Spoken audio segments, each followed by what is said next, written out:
Moving over to side opposition, I'd like to welcome Keir Bradwell. Keir is an MPhil student in political thought and intellectual history of Queen's College. Far more importantly, he's my predecessor as president of the Cambridge Union. Keir, you have the floor.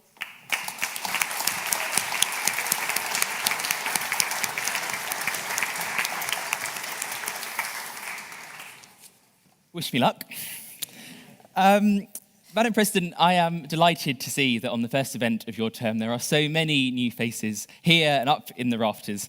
And I think it is an extraordinary privilege to be doing this no confidence debate.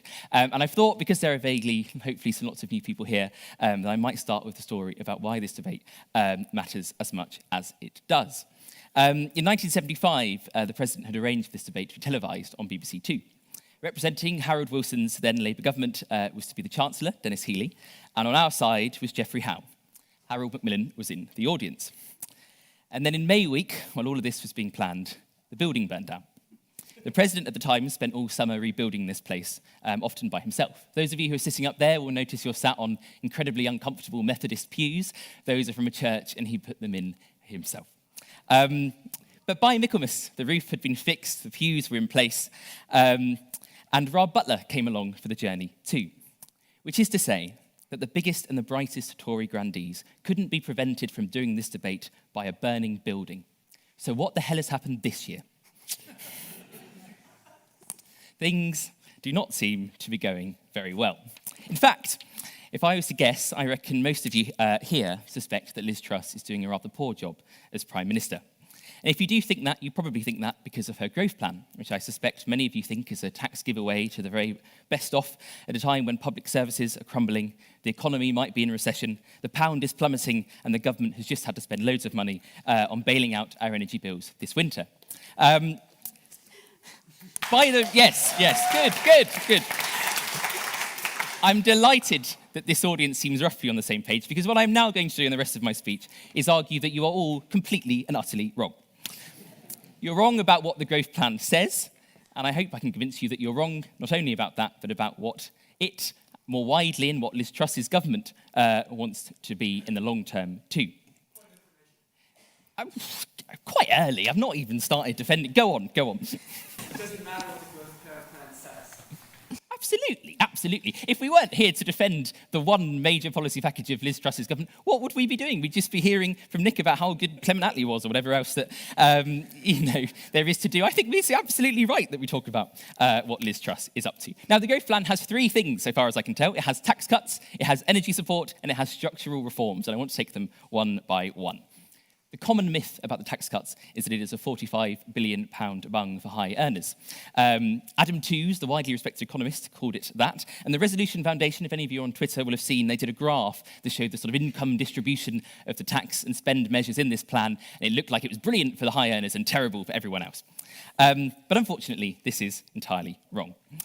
The one tax measure that was aimed at higher earners cost £2 billion of that £43 billion. And in fact, it is less than that, because ultimately the plan there was to reduce pinch points, distortionary incentives in the tax structure that would make the tax far more complicated than it needs to be. So actually it was paid for by increasing taxes on those earning £100,000 by freezing the 40% threshold. But this means, in effect, that all of the tax stuff that has caused so much blowback, so much drama, caused U-turns and chaos, was effectively a redistribution from those earning £100,000. Now, for the Islington Mafia who run the Labour Party, I understand why taxing those earning £100,000 seems dangerous and alarming. What will Keir Starmer do with slightly less income? But for the rest of us, what's going on? It doesn't seem to me like this really was worth all of the hassle that we gave it. And in fact, Nick, I will maybe come to you later. Nick said that we weren't interested in what people wanted and that there was some sort of democratic mandate legitimacy problem that Liz Truss has. But the unfortunate fact that Labour needs to confront is that the public agree with us on taxes. Just a month ago, 51% said that taxes should fall overall, and only 8% wanted Rishi Sunak or Labour's shared vision of a high tax economy. The public support reversing national insurance. They support reversing the corporation tax rise, as well they should in a recession, and they support making it easier for people to get on the housing ladder by lowering stamp duty. So I would argue that Liz Truss is more in touch with what people want than almost anyone else. Yes, go on. How are you saying that Liz Truss is helping people get on the housing ladder when she appoints some of the Tory party's most notorious NIMBYs into her own government? Oh, I don't agree. I don't agree at all. In fact, as I was about to come on to later in the structural reforms plan, an absolutely integral pillar of the growth plan is to make it easier for people to build homes. Simon Clarke is one of the great YIMBYs around.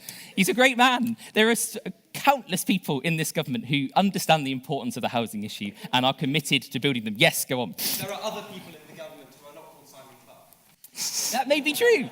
I would even agree with you. But I would argue that on housing, this government is as sound can be. Go on. What about the fact that mortgage rates have doubled in 2 weeks?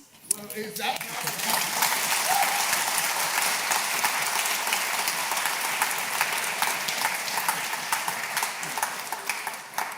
I fear the audience is not entirely with me tonight, and that is unfortunate. We'll power through.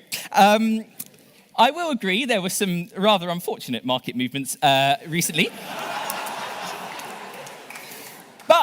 But isn't it interesting, would you not ask, that as the pound recovers back to $1.12, in fact, has risen from what it was before Kwasi's wonderful announcement, no one seems to have changed their mind. No one has now said, now clearly people do have faith in the British currency, I better change my view. No, they haven't said that.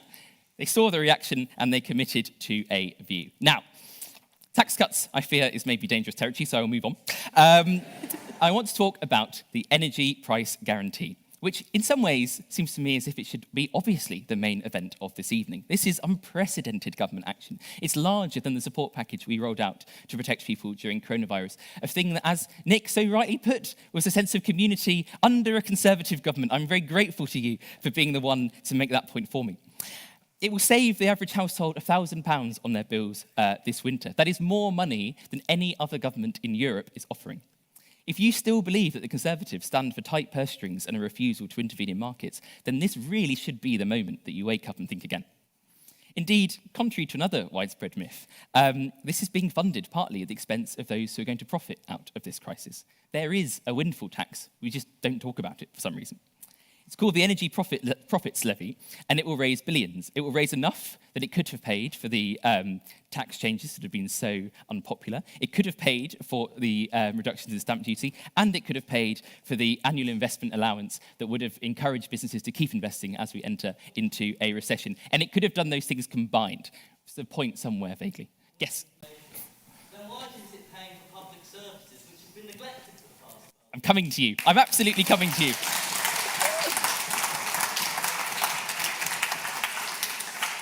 The very next line in my speech says, I'm now going to talk about public services. So, I will now talk about public services. For the last many, many decades, British politics has been in a bind because for so many reasons, we can't increase the supply of goods or services, we can't grow, and because we can't grow, we can't fix the public services that are so desperately in need of more money. To give an example, say we reversed all of the tax cuts that we've just put forward. We didn't do any of it. We didn't try to prevent the hike in corporation tax during a recession. We did none of that, and we funneled it all into the NHS. We would fund it for a few more days, but we would make nowhere near the dent required to seriously start improving our health service. The old model of tax and spend, of just pump a bit more money in and hope that improves things, clearly doesn't work. Because for the last 12 years of Conservative government, we've spent more per head per year on the NHS every year. The NHS is better funded now than it was at any time under Labour. So clearly, there is something else going on. There is something else that is wrong. It is true. It is true. And this is only one of a whole range of examples. The fact that our energy bills are so high this winter and the fact that the bailout was so market-shakingly expensive owes a good deal to our housing stock being the worst insulated in Europe. No, I've just been told I have a minute, and look, I've got 4 pages. This is going to be tough. Our houses get so cold, they are a health risk. We don't have better homes to offer like the rest of Europe does because we make it illegal to build them. And as this very excellent floor intervention points out, we have some wonderful people in government who are prepared to do something about it. Take Britain's energy supply. There is a now famous video on YouTube of Nick Clegg in about 2010 saying that we don't need to build any more nuclear power because it would only start to benefit us by 2022. That is the Lib Dems' legacy. Britain has built no new nuclear power stations in 30 years. And indeed, even now, in times of crisis, staggering near-termism abounds. A major part of Sunak's leadership bid, not that I want to go there, involved keeping onshore wind illegal. And the Conservative MP Brendan Clark-Smith tweeted a jubilant video of having vetoed part of a £400 million solar power project. No thanks, I have to go on. Really There is does. NIMBYism, there is resistance to increasing supply everywhere you look. And indeed, if we continue at this rate and we don't do something about it, some recent economists have estimated we will end up as poor as Poland in just 12 years' time. Nobody, for whatever reason, has dared tackle these problems until now and until Liz Truss. And it is this that I think means you should have confidence in our government. What is Liz Truss going to do? In the growth plan, they talk about investment zones, which are streamlined planning applications. They talk about reducing the cost of childcare, legalising onshore wind, legalising housing in more parts of the country, reducing some of the most paternalistic and condescending anti-obesity messaging, and simplifying tax codes for contractors, thank you. And so on and so forth. And this, I think, is the crux of it. If you join the massive pile-on that clearly is going on here, then you're going to make these measures more difficult to get through. Yes, Truss has made some mistakes. She deserves to be criticised for not preparing the ground better for her announcement, and clearly, in hindsight, communications could have been fractionally tweaked here and there. But it is a huge mistake to focus on that at the expense of the much greater prize on offer. This is the government that will finally put the supply side of the economy first, the government that will do the difficult and evidently unpopular work to free up our policy choices for the next few decades.